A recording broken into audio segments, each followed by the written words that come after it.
sehingga dia membutuhkan hidayah untuk menyempurnakannya. Misalnya orang yang sudah rajin sholat wajib, tapi dia belum dikasih rajin sama Allah untuk sholat sunnahnya, untuk qiyamul lailnya, untuk sholat duhanya, maka dia membutuhkan hidayah lain untuk menyempurnakan ibadah tersebut. Dan sebagaimana kita ketahui, butuh kita kepada sholat sunnah. Kenapa? Karena sholat sunnah fungsinya, manfaatnya apa? Menambal kekurangan yang ada pada sholat wajib kita. Jadi kalau kita pasti ada. Kalau sholat kita pasti kurang, maka kita butuh pada sholat sunnah. Itulah yang kemudian akan Allah jadikan penyempurna dari kekurangan-kekurangan yang ada pada sholat wajib kita. Yang keempat, hal-hal yang butuh hidayah untuk masa depannya, sebagaimana hidayah yang telah ia raih di masa lalu. Ya kita misalnya di masa lalu, dari masa lalu sampai sekarang sudah dapat hidayah. Berupa apa? Islam. Untuk masa depan, apakah Islam ini masih terjaminkan dalam hidup kita? Tidak ada. Maka kita butuh hidayah kepada Allah. Butuh hidayah dari Allah untuk apa? Untuk masa depan kita senantiasa berada di atas hidayah Islam. Jadi sebagaimana kita telah meraih hidayah di masa lalu, sampai masa sekarang, kita pun butuh hidayah di masa yang akan datang.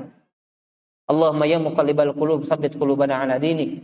Wahai zat yang membolak-balikkan hati, teguhkan kami sampai masa depan kami, agar kami berada di atas agamamu. Jadi orang meraih hidayah masa lalu, masa sekarang, dan butuh untuk masa depan.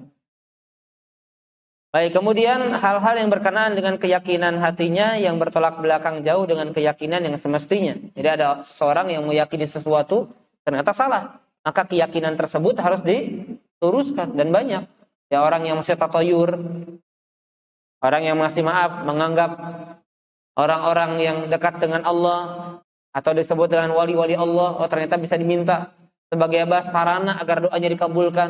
Kan keyakinan yang keliru. Ya.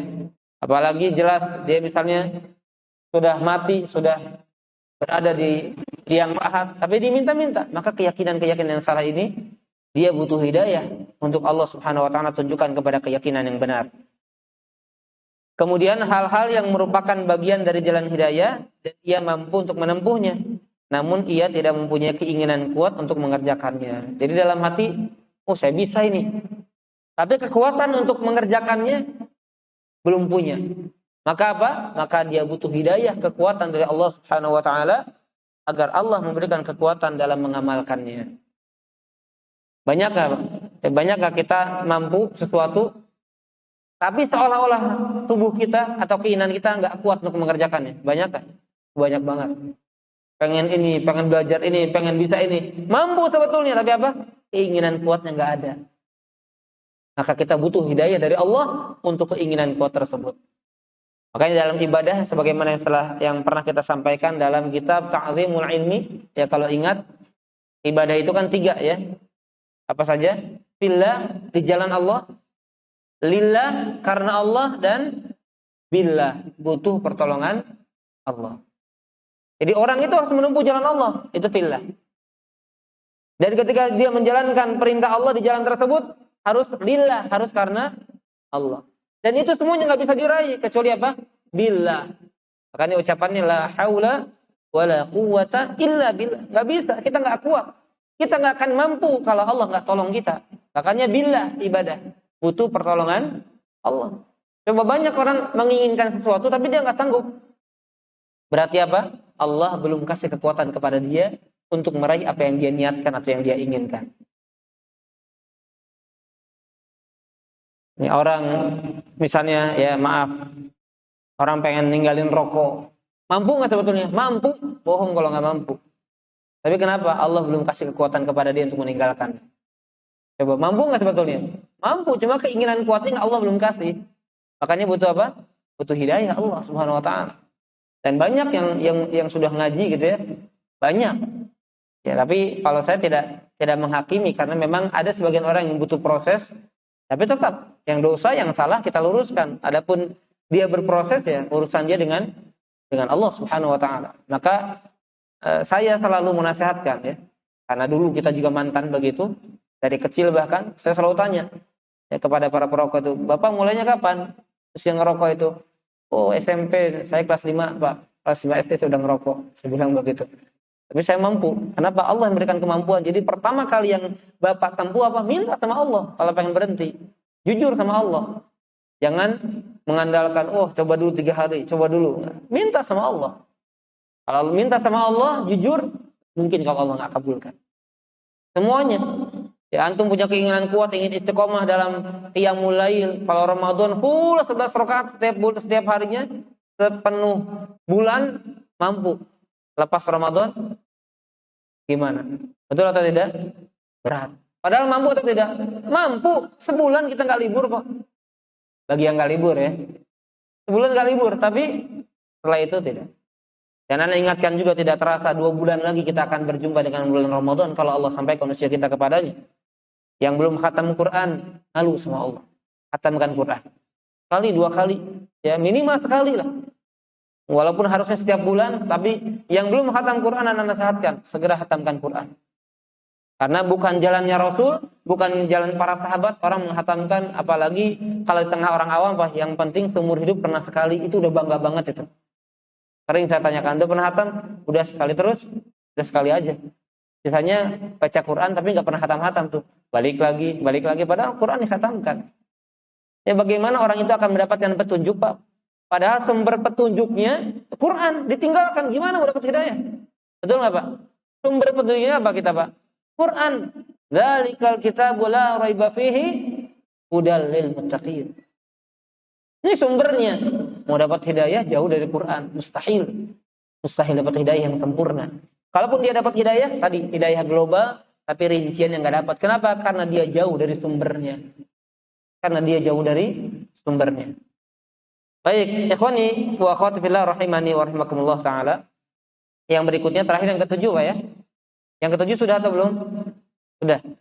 Hal-hal yang merupakan bagian dari jalan hidayah, namun ia tidak mampu melaksanakannya. Padahal ia ingin mengamalkannya. Dalam kondisi seperti ini, ia membutuhkan hidayah lain berupa kemampuan agar bisa mengamalkan hidayah yang diinginkannya. Jadi apa yang diinginkan belum tentu bisa dicapai kalau belum Allah izinkan. Maka untuk menggapai apa yang diinginkan tersebut butuh hidayah dari Allah. Makanya tidak cukup sekadar ingin, tapi minimal ingin dulu. Karena kalau sudah tidak ingin, nggak bisa, Pak. Kalau orang sudah nggak pengen nggak? Nggak pengen, ya gimana? Tapi kalau sudah pengen sih, nah mungkin suatu saat akan didapatkan. Kenapa? Karena sudah ada keinginan. Tetapi yang paling penting adalah keinginan tersebut, keinginan yang sudah bulat. Yang disebut dengan apa? Keinginan yang sudah bulat disebut dengan apa? Azam. Fa idza azamta, kalau kamu sudah bulat keinginannya, fatawakkal 'ala Allah, maka bertawakal, tinggal serahkan sama Allah gitu. Jadi kalau keinginan dalam hati sudah kuat, saya sudah kuat, maka tinggal bertawakal, serahkan kepada Allah Subhanahu wa taala. Baik, tinggal tersisa 2 lagi para jamaah. Manusia butuh kepada hidayah yang ke-8, penjelasannya adalah hal-hal atau poinnya adalah hal-hal yang merupakan bagian dari hidayah yang dia tidak mampu untuk mengamalkannya dan juga tidak memiliki keinginan untuk mengerjakannya. Dalam kondisi ini, dia membutuhkan kemampuan dan kehendak agar dapat mengamalkan unsur hidayah tersebut. Jadi apa? Mampu nggak bisa, mampu nggak punya, keinginan juga nggak punya. Mampu, kemampuan tidak punya, keinginan nggak punya. Maka orang seperti ini butuh hidayah dari Allah Subhanahu wa taala untuk diberikan keinginan dan diberikan kemampuan. Ada yang bisa kasih contoh? Nah, coba antum bayangkan, baik dalam hidup antum atau sekitar antum, gimana kira-kira? Contohnya seperti apa ini? Orang butuh hidayah, padahal dia belum mampu dan belum ingin. Hah? Kenapa? Mengapa juz 30? Itu mampu atau belum mampu? Hah? Berarti belum mampu. Ini tidak mampu berarti itu ya. Tapi ingin ada. Nah ini enggak. Ini tidak mampu dan tidak ingin. Ya ada orang yang belum ingin masuk Islam. Ada enggak? Ada. Ada orang yang belum ingin masuk Islam dan belum mampu masuk Islam. Berarti orang ini apa? Butuh hidayah dari Allah untuk Allah kasih kemampuan dia masuk Islam dan kasih kemampuan dia diinginkan masuk ke dalam.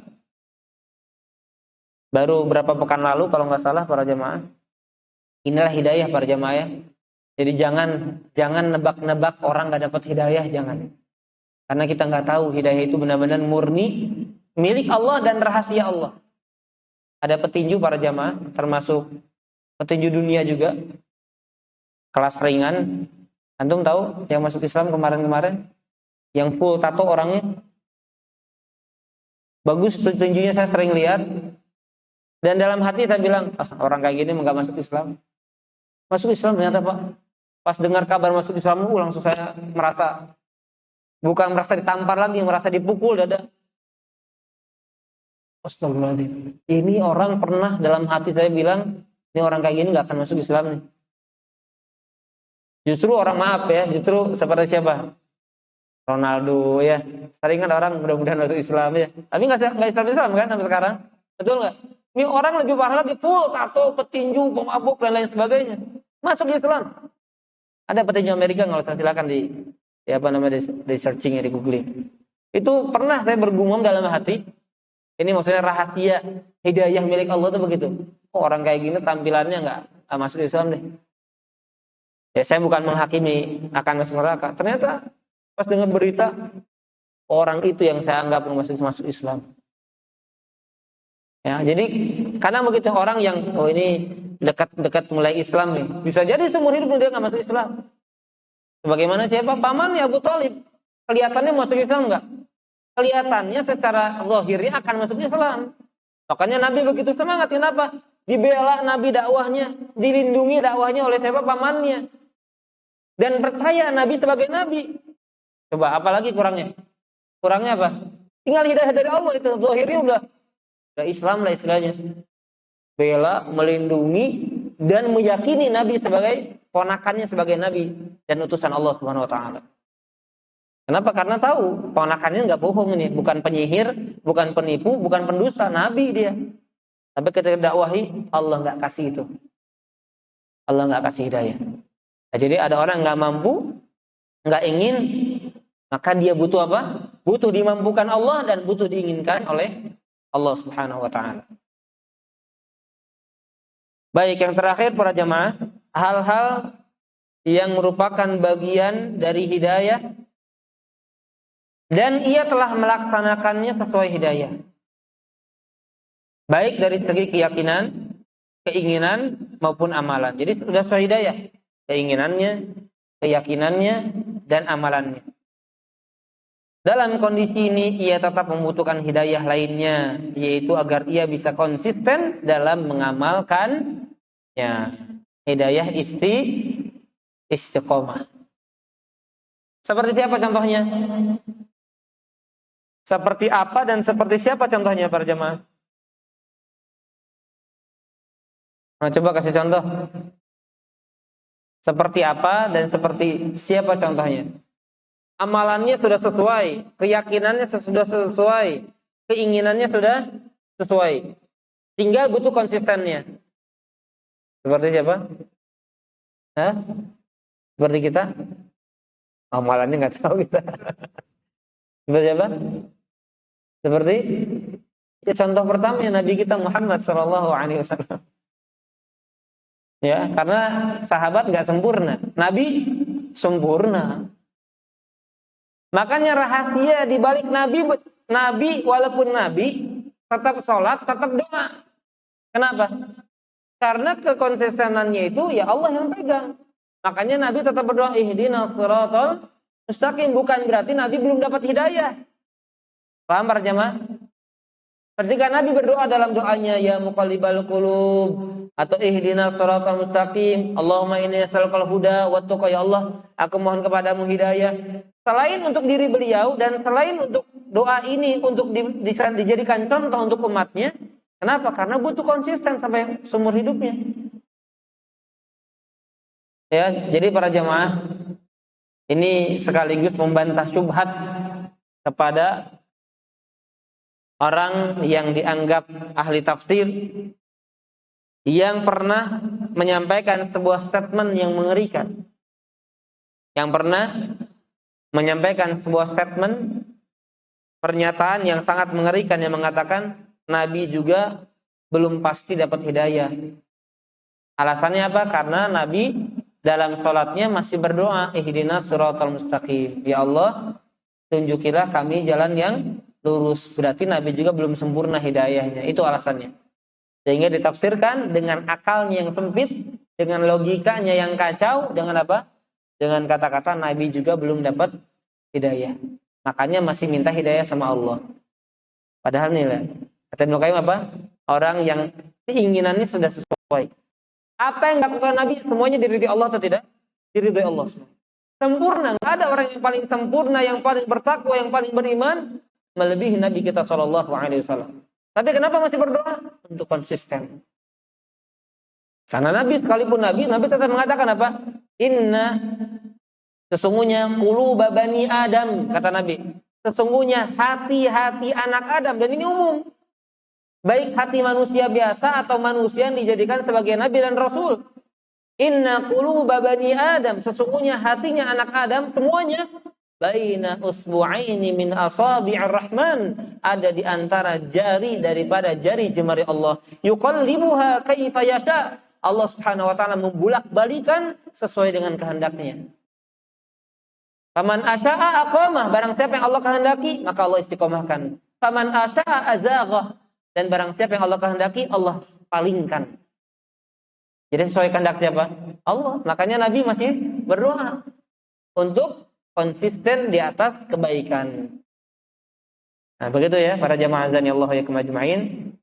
Jangan disalahpahami ketika doa Nabi mesti berdoa begini. Nah, bukan berarti Nabi belum dapat. Nabi doa minta surga. Sudah dijamin surga belum? Sudah dijamin tapi tetap minta. Nah, kita yang belum dijamin kurang mintanya. Duit aja lagi ya, duit jabatan. Maka Nabi yang sudah dijamin saja terus-menerus meminta kepada Allah, apalagi kita yang belum dijaminkan kepada kita. Isya jam berapa? 12.35. Baik, kita lanjutkan. Mengingat kebutuhan seorang hamba akan hidayah sangatlah besar. Jadi para jamaah ya, kami tekankan, tidak ada nikmat, anugerah, karunia yang paling besar yang Allah berikan kepada seorang hamba melebihi nikmat hidayah. Tidak ada yang lebih mahal. Tidak ada yang lebih mahal daripada hidayah.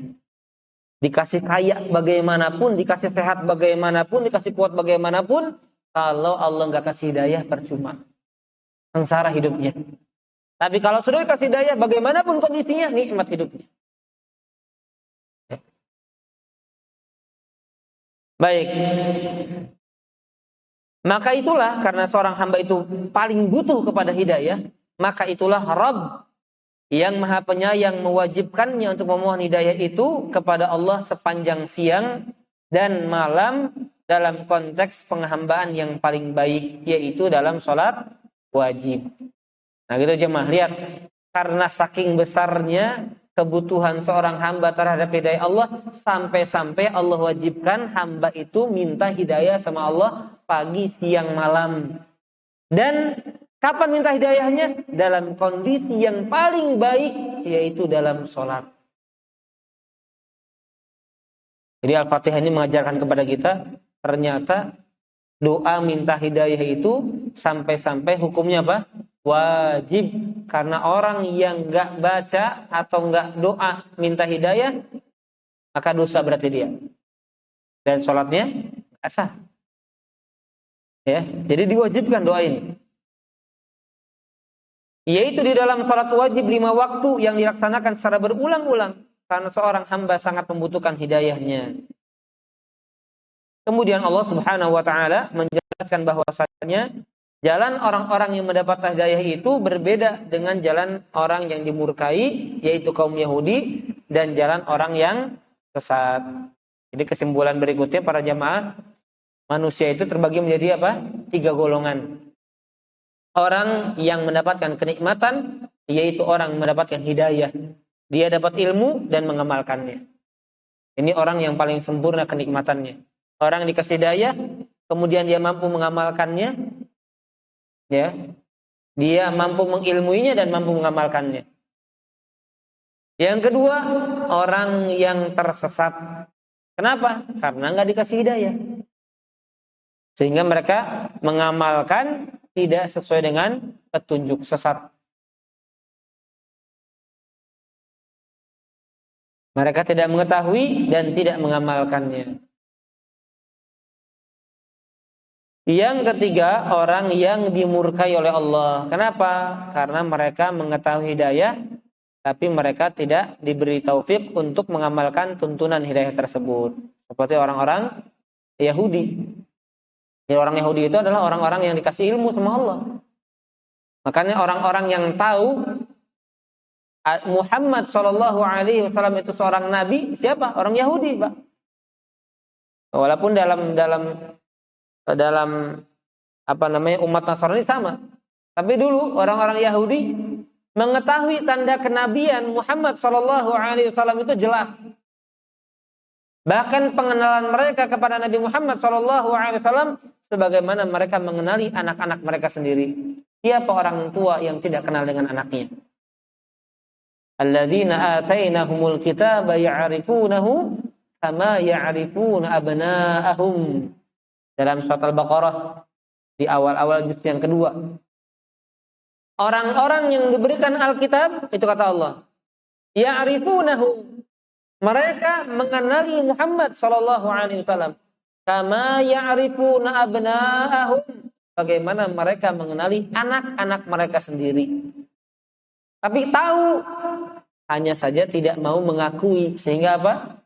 Sehingga mereka dimurkai oleh Allah Subhanahu wa ta'ala. Ini 3 jenis golongan umat manusia. Maka yang kita minta dalam sholat kita resapi, kita nikmati, kita renungkan ketika kita memohon kepada Allah, ihdinas siratal mustaqim, tunjukkan kami ya Allah jalan yang lurus. Siratal ladzina an'amta alaihim, jalan orang-orang yang engkau berikan nikmat. Berarti orang yang berada di atas jalan hidayah pasti nikmat hidupnya. Apapun kondisi yang dialaminya, dikasih cobaan, dikasih ujian, dikasih petaka dan sebagainya. Kenapa? Dia berada di atas hidayah dari Allah, itu dia berarti mendapatkan harta, mendapatkan kenikmatan, mendapatkan anugerah yang paling mahal dibandingkan dunia dan seluruh isinya. Kalau orang berada di atas hidayah, berarti dia nikmat. Karena Allah jaminkan, siratal ladzina an'amta alaihim, jalan orang-orang yang engkau beri nikmat kepada mereka. Barulah kemudian tegaskan, ghairil maghdubi alaihim, bukan jalan orang-orang yang dimurkai atas mereka, waladhdallin, dan bukan orang-orang yang tersesat. Ya.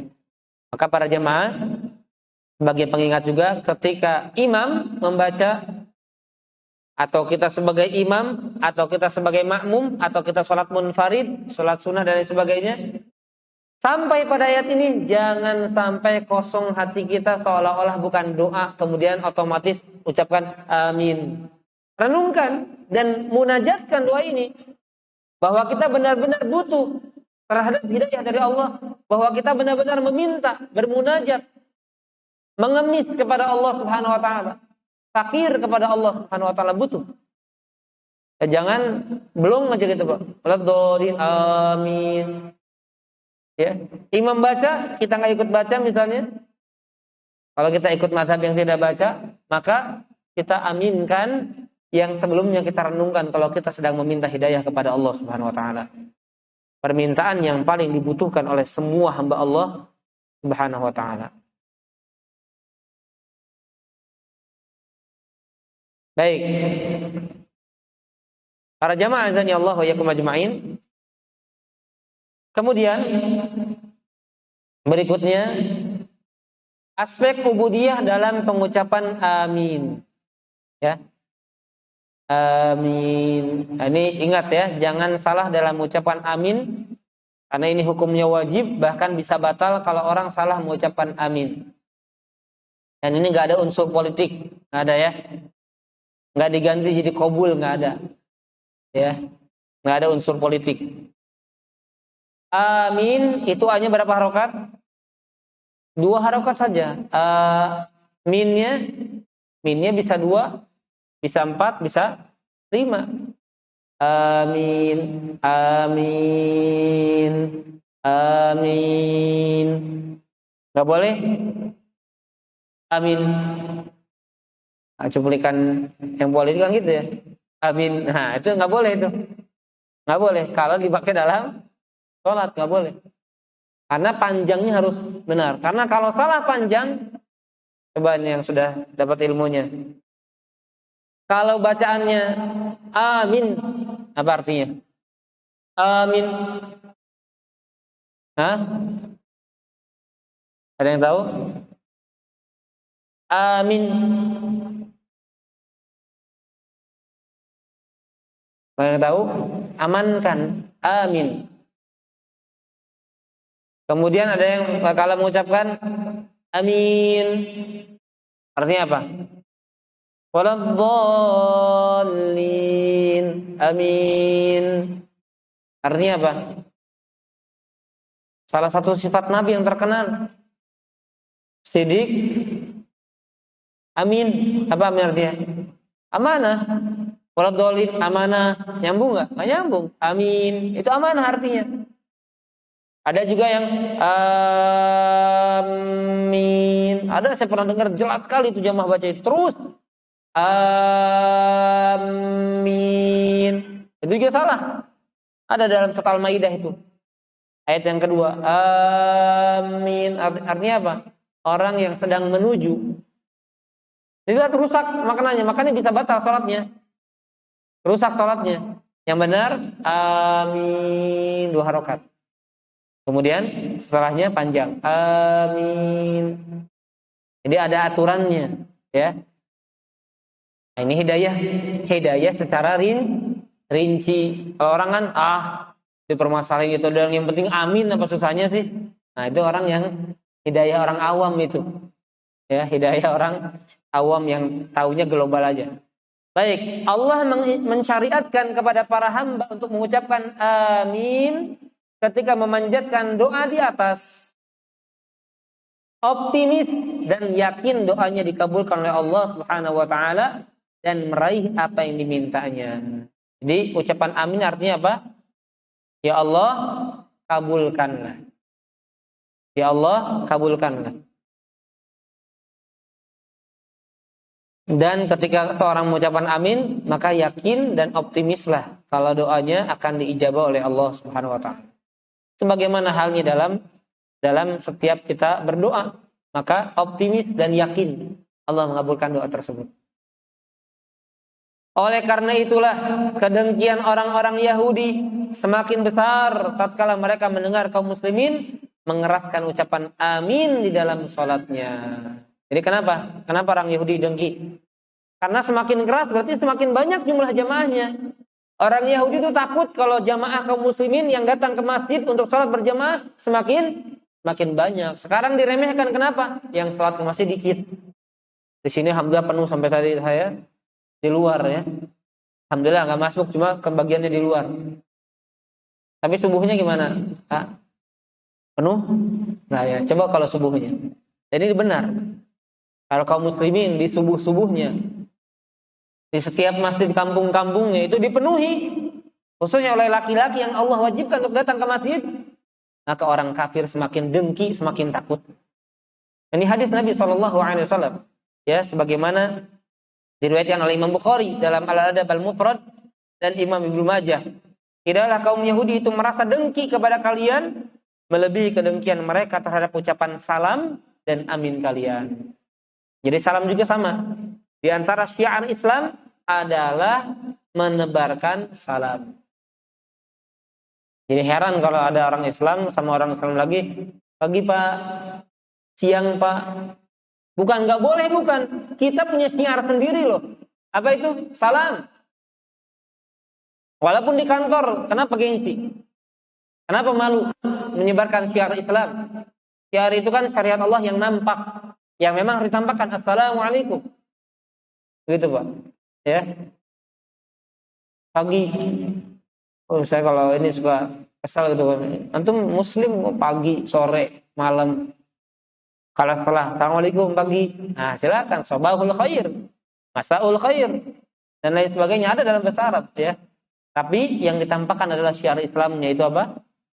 Salam. Karena semakin banyak salam disebarkan, amin dikeraskan ketika sholat, maka semakin dengki. Kalau hati sudah dengki, rusak, Pak. Nah, itu cara merusak orang kafir dengan cara ini diantaranya. Ya. Baik, wallahu a'lam bishawab. Para jamaah azanillahu yakum ajma'in. Insyaallah nanti kita akan lanjutkan di aspek-aspek ubudiyah yang lainnya. Ya, nanti ada aspek ubudiyah dalam mengangkat kedua tangan dan aspek ubudiyah dalam takbiratul intiqal. Jadi ada semua ucapan dalam sholat, semua gerakan dalam sholat ada rahasianya. Kenapa harus ada takbir setiap perpindahan? Kenapa ada ucapan amin? Kenapa ada ucapan ada i'tidal? Apa rahasia di balik itu? Dibahas oleh Al-Imam Ibnu Qayyim rahimahullah taala. Baik, insyaallah kita lanjutkan pada Isya. Semoga Allah Subhanahu wa taala memberikan kepada kita ilmu yang bermanfaat yang dapat kita amalkan dan terutama menambah kekhusyuan kita dalam salat kita dan ibadah-ibadah yang lainnya. Amin ya rabbal alamin. Shallallahu ala nabiyina Muhammadin wa ala alihi wa sahbihi wasallam. Wa akhiru da'wana alhamdulillahi rabbil alamin. Assalamualaikum warahmatullahi wabarakatuh. Wa iyyakum. Mungkin kita akan lanjutkan 2 poin lanjutannya. Karena isyanya agak mundur sekarang ya, agak terlalu malam. Yaitu berkaitan dengan aspek ubudiyah dalam mengangkat kedua tangan. Jadi dalam sholat itu ada beberapa kali dalam gerakan sholat, dalam takbir, mengangkat kedua tangan. Dan ini salah satu syariat yang dianjurkan Nabi SAW. Disyariatkan bagi seorang hamba mengangkat kedua tangan saat hendak ruku. Jadi setelah baca Al-Fatihah, kemudian baca surat setelah Al-Fatihah, kemudian ketika akan ruku, maka dia mengangkat kedua tangannya. Allahu Akbar. Jadi nggak langsung turun, tapi diangkat kedua tangannya. Nah, ada sebagian kita yang ya, makanya coba orang sholat tanpa ngangkat kedua tangan gimana? Allahu Akbar. Allahu Akbar. Kayaknya nggak indah gitu sholatnya ya. Karena ternyata para jamaah ketika seorang hamba itu mengangkat kedua tangan, maka ini adalah sebagai sebuah bentuk pengagungan terhadap perintah Allah. Karena memang ada perintahnya. Ya, ada perintahnya dalam salat itu mengangkat kedua tangan. Selain sebagai hiasan salat. Makanya salat jadi lebih indah ketika ada angkat tangan di dalamnya. Dan merupakan ubudiyah, bentuk penghambaan diri dengan sarana kedua tangan. Jadi kenapa? Apa hikmahnya kita mengangkat kedua tangan? Karena Allah perintahkan.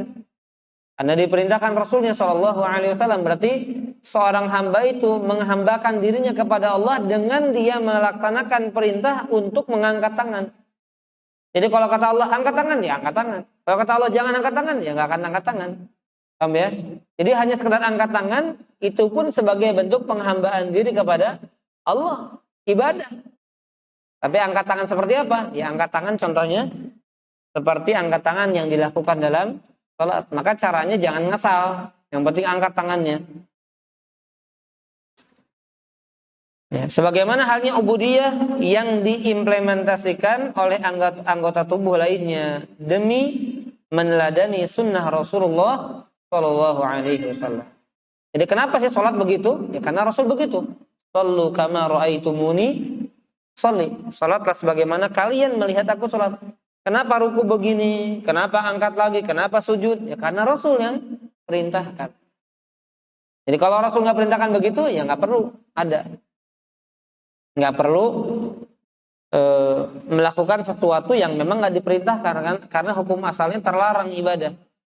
Hukum asalnya tidak ada gerakan-gerakan lain kecuali ketika hal tersebut dilandaskan dengan dalil. Ubudiyah ini adalah hiasan salat sekaligus sebagai bentuk pengagungan terhadap syiar-syiarnya. Jadi jelas ya, semua bentuk gerak-gerik dalam salat adalah sebagai bentuk meneladani Rasulullah Shallallahu Alaihi Wasallam. Ini kita menyikapi khilaf juga para jamaah. Menyikapi apa? Khilaf, perbedaan pendapat di antara ulama. Ya mungkin sebagian kita mengambil pendapat yang dikuatkan kalau oleh ulama kontemporer Syekh Al-Albani ya. Yaitu duduk istirahat. Ya. Julus al-istirahah, duduk istirahat. Kemudian bangkit dengan mengepalkan kedua tangan ya. Ini memang khilaf di antara ulama. Nah, kalau kebanyakan ulama Saudi ya ini dikatakan tidak sebagai sunnah. Dan antum harus juga baca. Dan saya lebih condong pada pendapat ini sebetulnya. Kenapa? Karena Rasul lakukan itu para jamaah. Ya selain dari hadisnya kalau nggak salah nggak banyak yang meriwayatkan dari para sahabat. Kemudian Rasul melakukan ini ketika usia beliau sudah mulai menua. Ya, ketika usia beliau sudah mulai menua, jadi di akhir-akhir. Makanya hal itu dibutuhkan, diperbolehkan ketika dibutuhkan, tapi tidak juga dikatakan disyariatkan. Tapi tidak juga dikatakan sebagai apa? Disyariatkan. Kenapa? Karena dengan alasan setiap gerakan itu, atau mungkin kita katakan secara umum setiap gerakan itu ada bacaannya, betul nggak? Ruku ada bacaan, duduk ada bacaan. Tapi ketika kita duduk istirahat, kemudian kita angkat, ada nggak bacaannya? Nggak ada. Itu diantara bantahannya.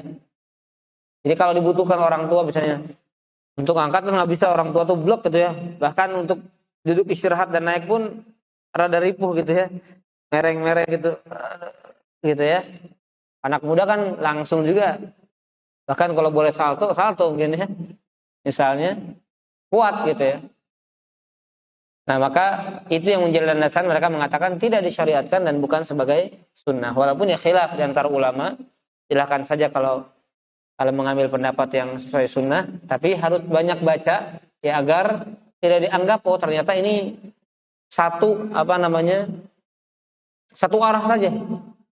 Harus begini, enggak ya. Jadi banyak hal-hal yang harus kita perhatikan.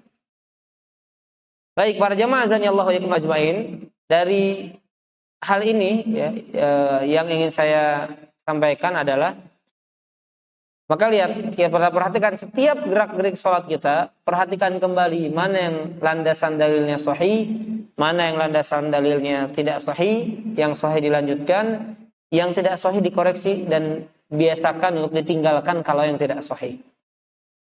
Ya, ada orang maaf ya takbir, yang penting angkat tangan kan. Yang penting angkat tangan, ya. Harus perhatikan bagaimana mengangkatnya, mana yang dihadapkan dan lain sebagainya. Dan itu harus dikaji, dirinci sehingga sholat kita menjadi sholat yang berkualitas. Baik, kemudian yang terakhir para jamaah, insyaallah kita lanjutkan di pertemuan yang akan datang. Aspek ubudiyah dalam takbiratul intiqal. Takbiratul intiqal. Apa arti takbiratul intiqal? Takbir perpindahan. Disyariatkan bagi seorang hamba untuk bertakbir pada setiap perpindahan gerakan sholat dari satu rukun ke rukun sholat yang lainnya.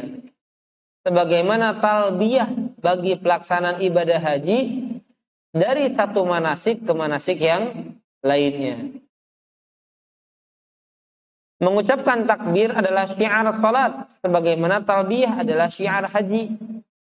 Fungsinya adalah agar hamba mengetahui bahwa rahasia salat sesungguhnya adalah mengagungkan Rabb.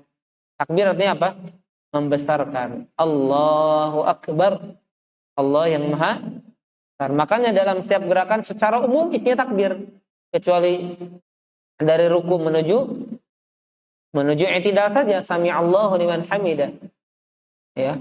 Tapi sisanya apa? Takbir. Dari sujud, duduk ke sujud, dari sujud bangkit lagi, awal takbiratul ihram dan seterusnya. Isinya takbir. Kenapa? Karena salat adalah bentuk mengagungkan seorang hamba kepada Allah Subhanahu wa taala. Itu rahasianya. Kenapa takbir? Karena isi salat semuanya bentuk pengagungan seorang hamba kepada Allah dan bentuk penghambaan seorang hamba kepada Allah. Jadi dia mengakui dia seorang hamba dan dia mengakui Allah sebagai Rabb yang Maha Besar. Dengan mengakui Allah adalah Rabb-nya, sesungguhnya adalah mengagungkan Rabb-nya dengan mempersembahkan ibadah hanya kepada Allah Subhanahu wa taala. Jadi isinya takbir, Allahu Akbar. Allahu Akbar, sami Allah liman hamidah. Allahu Akbar, Allahu Akbar. Nah ini kita tahu. Jadi enggak hambar para jamaah. Kalau kita sudah tahu sekarang, oh ternyata setiap takbir yang saya ucapkan ini apa? Mengagungkan Allah. Saya rendah, saya fakir, saya hina, saya kecil, saya remeh di hadapan siapa? Allah yang Maha Besar, Allah yang Maha Agung. Makanya dalam sholat, anggota tubuh yang paling mulia kita letakkan sejajar dengan kaki tempat diinjak, tempat yang hina. Kenapa? Karena itu dilakukan hanya untuk Allah. Makanya kalau seorang hamba tahu hakikat penghambaan diri kepada Allah, nggak ada itu hulu kepada orang-orang yang dianggap wali, dianggap punya karomah, nggak ada hulu itu. Dicium kakinya, nggak akan ada itu. Nggak akan ada ceritanya orang berlebih-lebihan dalam agama. Kenapa? Karena yang berhak dibegitukan hanya siapa? Allah. Nabi Muhammad SAW pun nggak berhak. Nabi Muhammad nggak akan mau. Nabi Muhammad akan mengingkari. Bahkan ketika Nabi SAW datang pun, ketika orang-orang Romawi itu melihat, ada sahabat melihat orang-orang Romawi datang, rajanya langsung pada berdiri. Nah ini di sekolah-sekolah nggak perlu ada begitu ya, langsung berdiri. Selamat pagi Pak Guru, Bu Guru dan seterusnya. Ketika Nabi datang dibegitukan oleh para sahabatnya, Nabi marah, nggak mau. Itu berdiri. Gimana kalau dicium? Coba kalau siapa orang paling berhak diambil berkahnya, ya Nabi SAW. Tapi nggak kemudian sampai dicium kakinya dan lain sebagainya. Karena Nabi SAW melarang kita ya. Apa kata Nabi? Apa kata Allah? Wasjudu lillahilladzi khalaqahunna. Jangan sujud kepada matahari, jangan sujud kepada bulan, tapi sujudlah kepada yang menciptakan itu semuanya, kepada Allah. Kemudian Nabi juga SAW mengatakan, lau kuntu amiran li ahadin an yasjuda li ahad. Seandainya aku perintahkan ada seorang yang sujud, maka aku akan perintahkan seorang istri sujud kepada suaminya, ya. Jadi kalaupun ada, kata Nabi, aku perintahkan seorang wanita, istri, sujud kepada suaminya. Tapi nggak ada, kata Nabi. Nggak ada yang aku perintahkan sujud, kecuali sujud seorang hamba kepada Rabbnya Jalla Jalaluhu. Baik, para jamaah azanillahu wa iyyakum ajma'in. Demikian barangkali yang bisa kami sampaikan pada kesempatan malam hari ini. Insyaallah nanti kita lanjutkan setelah takbiratul intiqal. Ubudiyah dalam ruku. Tadi ruku ada takbirnya, intiqal. Kemudian ubudiyah dalam ruku, ya. Penghambaan seorang hamba dalam rukunya, apa rahasia di balik itu? Wallahu a'lam bishawab. Sebelum ditutup, silahkan kalau ada yang mau ditanyakan.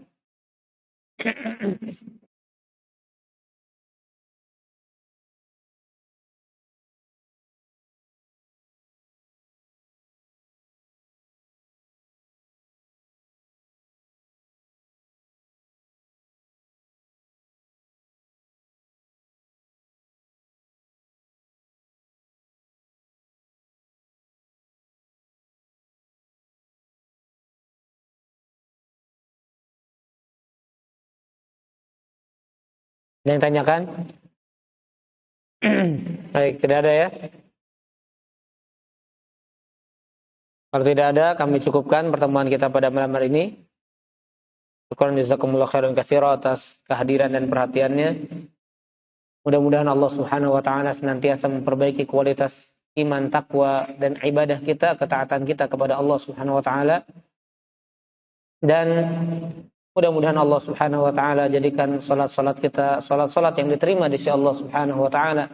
Begitu pula dengan semua bentuk ketaatan kita kepada Allah.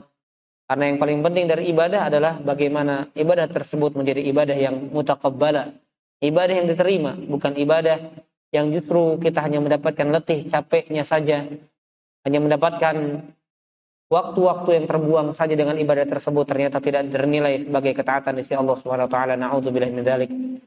Maka kita pun selain memohon agar Allah menerima ibadah kita, kita minta perlindungan kepada Allah dari min ilmin la yanfa', dari ilmu yang tidak bermanfaat, dan dari amalan yang ditolak Allah Subhanahu wa taala. Barakallahu fikum, subhanakallahumma bihamdik, asyhadu an la ilaha illa anta, astaghfiruka wa atubu ilaik. Wa sallallahu ala nabiyyina Muhammadin wa ala alihi wa sahbihi wasallam. Assalamualaikum warahmatullahi wabarakatuh.